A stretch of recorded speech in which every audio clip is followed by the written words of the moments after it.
இன்றைக்கி நாம் துலாம் ராசி அன்பர்களுக்கான சுக்கிர பெயர்ச்சி பலன்களை தாங்க பார்க்க போகிறோம். சுக்கிரனால் உங்களுக்கு என்னென்ன மாதிரியான பலன்கள் அப்படிங்கிறது கிடைக்கும் அப்படிங்கிறத பற்றி தெளிவாகவும் விரிவாகவும் பார்க்க போகிறோம். கொஞ்சம் கூட வீடியோ ஸ்கிப் பண்ணாமல் முழுமையாக பார்க்க முயற்சி பண்ணுங்கள். சரி, வாங்க வீடியோக்குள்ளே போகலாம். பொதுவாக சுகபோகத்தை தரக்கூடிய கிரகமான சுக்கிர பகவான், ஆண்களுக்கு களத்திர காரகன் அப்படின்னு சொல்லக்கூடிய அந்த சுக்கிர பகவான் 12/2/2024 அன்னைக்கு தனுசு மனையில் இருந்து மகர மனைக்கு பயிற்சி ஆகியிருக்கிறாருங்க. வரக்கூடிய 9/3/2024 அன்னைக்கு சுக்கிரன் மகர வீட்டில் இருந்து கும்பராசிக்கு பயிற்சியாக இருக்கிறாருங்க. கிட்டத்தட்ட ஒரு 26 நாட்களுக்கு இந்த மகர வீட்டில் சுக்கிர பகவான் அப்படிங்கிறவர் சஞ்சாரம் செய்ய போகிறாரு. சுக்கிரனுடைய செவ்வாயும் சேர்க்கை பெற்று உச்ச பலத்தோடு இருக்காருங்க. இந்த 26 நாட்களில் சுக்கிரன் உங்களுக்கு கொடுக்கக்கூடிய ஒரு பலன்கள் என்ன அப்படிங்கிறத பற்றி தான் இந்த ஒரு பதிவில் நாம் பார்க்க போகிறோம். துலாம் ராசியை பொறுத்த வரைக்கும் சித்திரை 3-4 பாதங்கள், சுவாதி 1-2 3-4 பாதங்கள், விசாகம் 1-2 3 பாதத்தை உள்ளடக்கியது இந்த துலாம் ராசி. துலாம் ராசிக்கு அதிபதி சுக்கிர பகவான். வீடியோவில் சொல்லக்கூடிய பலன்கள் துலாம் ராசி மற்றும் துலாம் லக்னக்காரர்களுக்கும் ஆண் பெண் இருப்பாளருக்குமே பொருந்தக்கூடிய ஒரு பலன்கள். துலாம் ராசி அன்பர்களுக்கு இந்த ஒரு காலகட்டத்தில் உங்களுடைய லக்னாதிபதியும் ராசி அதிபதியுமான அந்த சுக்கிர பகவான், அதே மாதிரி அஷ்டமத்துக்கும் அதிபதியான அந்த சுக்கிர பகவான் சுக தாயார் ஸ்தானமான 4ஆம் பாவகத்தில் சஞ்சாரம் செய்கிறது அப்படிங்கிறது விசேஷமான ஒரு பலன்களை கொடுக்கக்கூடிய ஒரு அமைப்பு தாங்க. கடந்த ஒரு காலகட்டங்களில் இந்த சுக்கிரன் 3ஆம் பாவகமான முயற்சி ஸ்தானத்தில் உபஜய ஸ்தானத்தில் இருக்கும்போது சில தொந்தரவுகள் அப்படிங்கிறத எதிர்கொள்ள இருந்திருப்பீங்க. ஏன்னா அஷ்டமாதிபதியும் அவரே இல்லைங்களா. ஸோ அஷ்டமாதிபதி அப்படிங்கிறவர் முயற்சி ஸ்தானத்தில் அமரும்போது எடுக்கிற முயற்சிகளில் நிறைய தடங்கல்களையும் தொந்தரவுகளையுமே பிரச்சனைகளையுமே உண்டாக்கி இருப்பாருங்க. நிறைய பேருக்கு தொழில் வகையிலையுமே பெரிய ஒரு டல்னஸையும் அதே மாதிரி ஒரு டல்னஸையும் உருவாக்கி இருந்திருப்பார். பத்திரப்பதிவு சார்ந்த விஷயங்களில் நிறைய தொந்தரவுகளை இதுவரைக்குமே நிறைய பேர் எதிர்கொண்டிருந்திருப்பீங்க. சகோதரர் வகையில் சில கருத்து வேறுபாடுகள் அப்படிங்கிறது உண்டாகி மனஸ்தாபத்தோடையே கடந்ததொரு காலகட்டம் அப்படிங்கிறது உங்களுக்கு போயிருந்திருக்கும். சிலருக்கு இஎன்டி ப்ராப்ளம், நிறைய உடல்நல தொந்தரவுகள் படுத்தி எடுத்திருந்திருக்குங்க. ஒரு சிலருக்கு நம்ம ஏன் வாழணும், போயிடுறதே பெஸ்ட்டு அப்படின்னு கூட தோன்றியிருக்கும்.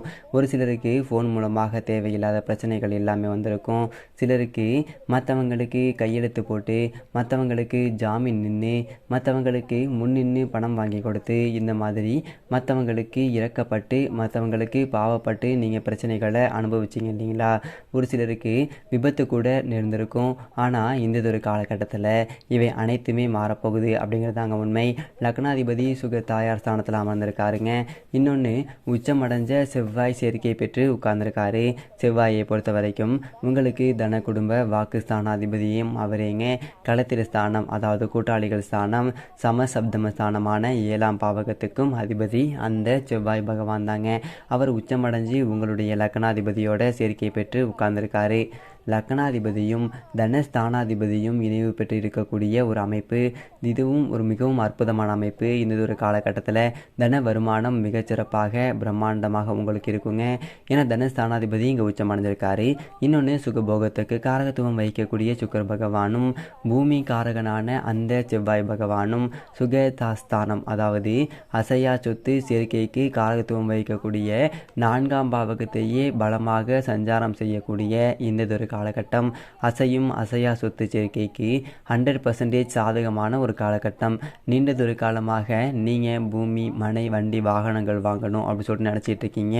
ஆனால் நீங்கள் நினச்ச மாதிரியே நீங்கள் எதிர்பார்த்த மாதிரி மனசுக்கு பிடிச்ச மாதிரி ஒரு இடமோ வண்டி வாகனங்களோ வீடோ வாங்க முடியலை, தடங்களாக இருக்குது அப்படிங்கிறவங்களுக்கும் இந்த ஒரு காலகட்டத்தில் பூமி மனை வண்டி வாகனங்கள் வாங்குவதற்கு உண்டான ஒரு அமைப்புகளை 100% கொடுக்குங்க. பலருக்கும் இந்த ஒரு காலகட்டத்தில் வீடு வண்டி வாகனம் இந்த மாதிரி அசையா சொத்து சார்ந்த எண்ணம் அதிகரிக்கும்.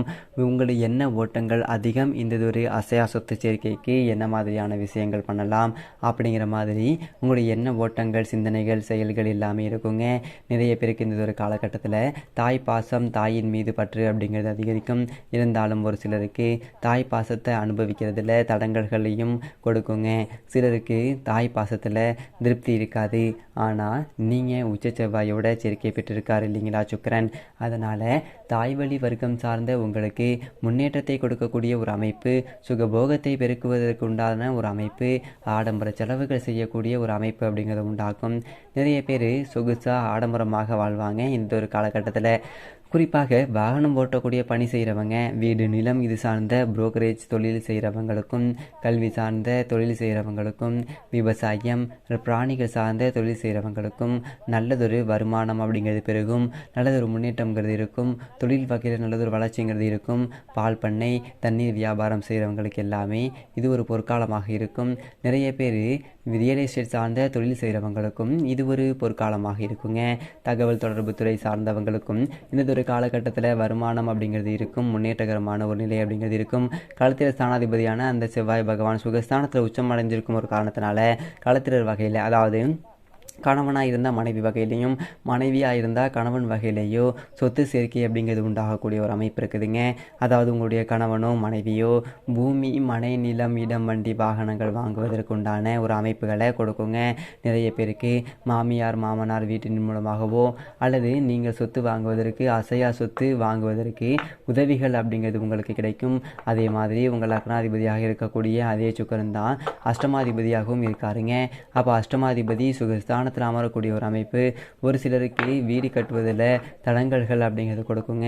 வீடு கட்டுற ஒரு அமைப்பு அப்படிங்கிறது ரொம்ப பிரமாதமாக இருந்தாலும் சிறிதொரு காலகட்டத்துக்கு பிறகு வீடு கட்டுறதில் சிறியதொரு தடங்கல்கள் அப்படிங்கிறத உண்டாக்குங்க. அதாவது தொடர்ச்சியாக வீடு கட்டாமல் சிறிதொரு காலகட்டத்திற்கு நிலுவையில் இருந்து திரும்பவும் மீண்டும் வீடு கட்டுவதற்கு உண்டான ஒரு அமைப்புகளை கொடுக்குங்க. அதே மாதிரி ஒரு சிலருடைய தாய்க்கு உடல்நல தொந்தரவுகள் அப்படிங்கிறது குட்டி குட்டியாக ஏற்படுவதற்கு வாய்ப்புகள் இருக்குது. அப்படிங்கிறதுனால தாயினுடைய உடல்நலம் சார்ந்த விஷயத்தில் கொஞ்சம் கவனமாக இருந்துக்கோங்க. மாணவர்களுக்கு கல்வியில் கொஞ்சம் டல்னஸ் அப்படிங்கிறது கொடுப்பதற்கு வாய்ப்புகள் உண்டுங்க. கல்வியில் கூடுதல் கவனம் அப்படிங்கிறது செலுத்துறது மாணவர்களுக்கு இந்த ஒரு காலகட்டத்தில் நல்லது. அதிகம் உழைச்சா நிச்சயமாக உங்கள் உழைப்புக்கு உண்டான பலன் அப்படிங்கிறது உங்களுக்கு கிடைக்கும். சிலருக்கு வீட்டில் விலங்குகள், அதாவது செல்ல பிராணிகள் காணாமல் போடுவதற்கு வாய்ப்புகள் இருக்கிறதுனால அதில் சின்ன பிராணிகள் மேலேயும் கொஞ்சம் அக்கறை எடுத்து பார்த்துக்கிறது அப்படிங்கிறது நல்லதுங்க. வண்டி வாகனங்கள் சார்ந்த விஷயத்தில் கவனம் நிதானம், அதாவது வண்டி வாகனங்களில் செல்லும் சமயத்தில் எச்சரிக்கையோடு இருக்கிறது, மித வேகத்தோட வண்டியை ஓட்டுறது, இது எல்லாம் ஒரு காலகட்டத்தில் உங்களுக்கு நல்லதுங்க. அதே மாதிரி வாடகை விடுறவங்களாக இருந்தீங்க அப்படின்னா, இந்த வீடு கட்டு வாடகை விடுறவங்களாக இருந்தீங்க அப்படின்னா, அறிமுகமாகாதவங்களுக்கு முன்பின் தெரியாதவங்களுக்கு வீடு வாடகைக்கு விடும்போது கவனமாக இருந்துக்கோங்க. அதே போல் உங்களுடைய வாகனத்தையும் அடுத்தவங்களுக்கு அவ்வளோ சீக்கிரமாக தராதிங்க. முடிஞ்ச வரைக்கும் அடுத்தவங்க வாகனங்களையும் நீங்கள் ஓட்டாதீங்க. ஆக மொத்தம் பார்க்கும்போது தனஸ்தானாதிபதி சுகஸ்தானத்தில் உச்சம் அடைஞ்சிருக்கிறது அப்படிங்கிறது விசேஷம். அதே மாதிரி சுக்கிரன் செவ்வாய் சேர்க்கை பெற்று சுகஸ்தானத்தில், அதுவும் உங்கள் லக்னாதிபதி சுகஸ்தானத்தில் உச்ச செவ்வாயோட சேர்க்கை பெற்றிருப்பதும் விசேஷங்க. தன வருமானம் பொருளாதாரம் பணவரவு அப்படிங்கிறது மிக பிரமாதமாக இருக்கும். ஆனாலுமே அதே சுக்கிரன் தான் அஷ்டமாதிபதியாகவும் இருக்கும் ஒரு காரணத்தினால உங்களுடைய பணத்தை கவனமாக கையாளுவதுங்கிறது நல்லதுங்க. சுகபோகம் சார்ந்த விஷயங்களை இன்வெஸ்ட்மெண்ட் பண்ணும்போது ஒரு முறைக்கு 2 முறை நல்லா யோசித்து இன்வெஸ்ட்மெண்ட் பண்ணுறது அப்படிங்கிறதும், பணத்தை கையாளும் விஷயத்திலையும் கவனமாக இருப்பது அப்படிங்கிறது இந்த காலகட்டத்தில் உங்களுக்கு சிறப்பு. சுக்கிரனால் இன்னும் சிறப்பு பலன்கள் கிடைக்கணும் அப்படின்னு சொல்லிட்டு நினைக்கிறவங்க இந்த மாதத்தில் வரக்கூடிய அனைத்து வெள்ளிக்கிழமை தினங்களிலுமே சுக்கிர ஓரை நேரத்தில் வெள்ளிக்கிழமை அன்னைக்கு காலையில் 6 மணியிலிருந்து 7 மணி வரைக்கும் சுக்கிர ஓரை நேரம் வரும். மதியம் 1 மணியிலிருந்து 2 மணி வரைக்கும் சுக்கிர ஓரை நேரம் வரும். இரவு 8 மணியிலிருந்து 9 மணி வரைக்கும் சுக்கிர ஓரை வருங்க. பெரும்பாலும் மதியம் 1 மணியிலிருந்து 2 மணி வரை இந்த ஒரு காலகட்டம் சுக்கிர ஓரையாக இருந்தாலும் இந்த ஒரு காலகட்டத்தில் நடை சாத்தியிருப்பாங்க. அதனால் காலை 6 to 7 அல்லது இரவு 8 to 9 இந்த ஒரு நேரத்தில் சுக்கிர ஓரை நேரத்தில் வெள்ளிக்கிழமை அன்னைக்கு மகாலட்சுமிக்கு வெள்ளை நிறத்தில் ஏதாவது ஒரு மலர் சூட்டி நெய் தீபம் ஏற்றி கூடவே லட்சுமி நரசிம்மன் வழிபாடு செய்கிறது மூலமாக செல்வம் அப்படிங்கிறது பிறகும் எடுத்ததொரு காரியத்தில் வெற்றி கிடைக்கும்.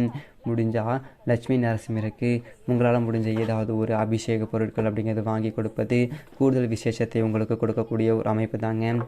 அது மட்டும் இல்லாமல் உங்களுக்கு சிவபெருமான் ரொம்ப ரொம்ப பிடிக்கும் அப்படின்னா மனசில் ஒரு விஷயத்தை நினச்சிக்கிட்டு நம்மளுடைய கமெண்ட் பாக்ஸில் ஓம் நம சிவாய வாழ்க வாழ்க, ஓம் சச்சிதானந்தம் வாழ்க வாழ்க, ஓம் சர்க்குருநாதரே வாழ்க வாழ்க அப்படிங்கிற மூலமந்திரத்தை மறக்காமல் 3 முறை பதிவு பண்ணிடுங்க. இந்த ஒரு நிமிடம் நீங்கள் இந்த மாதிரியான விஷயத்தை செய்யும்போது நீங்கள் மனசில் நினச்ச விஷயம் கூடியது விரைவாகவே உங்களுக்கு நிச்சயமாக நடக்கும். சரிங்க, இந்த வீடியோ உங்களுக்கு பிடிச்சிருந்துச்சு அப்படின்னா லைக் பண்ணுங்கள். நம்ம சேனலை இப்போ தான் ஃபஸ்ட் டைம் பார்க்குறீங்க அப்படின்னா சப்ஸ்கிரைப் பண்ணிக்கோங்க. வீடியோ பற்றின கருத்துக்களை கீழே இருக்க கமெண்ட் பாக்ஸில் பதிவு பண்ணுங்கள். இதே மாதிரி நல்ல வீடியோ பார்ப்போம். நன்றி, வணக்கம்.